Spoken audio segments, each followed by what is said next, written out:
Somos da máfia azul, mano, puta que pariu. São 33 anos comandando o Brasil. Eu pego a loucura e deixo deitado no chão. Destruo a mancha verde que é torcida de cuzão.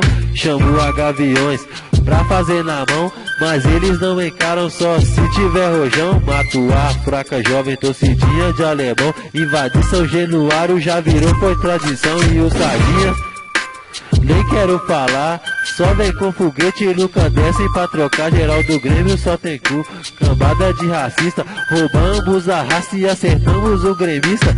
Atadã Império, eu nem vou comentar. Eles viram brinquedo na mão da CMA e Yang Fu. Cadê? Só sabe correr e já sabe no Mará que é só lazer. Lá no vazião a fofúria passou mal. Invadimos, foi tudo e quebramos foi o pau. As goiabinhas levaram tanta porrada. Máfia azul quebrou tudo dentro do Serra Dourada. Lá em Salvador nem existe a Tobamor. Nem precisa dizer, essa torcida é só caô e só sabe correr. Chego em Recife, eu mato e mostro o pau. Máfia azul no 57, o terror da cobra coral. Mando um abraço pra todos os irmãos que fecham e representam, fortalecem nossa união. Se liga no papo, é só pra encerrar. É a máfia azul, o terror de BH, eu vou dizer. Em BH, a máfia azul é o poder.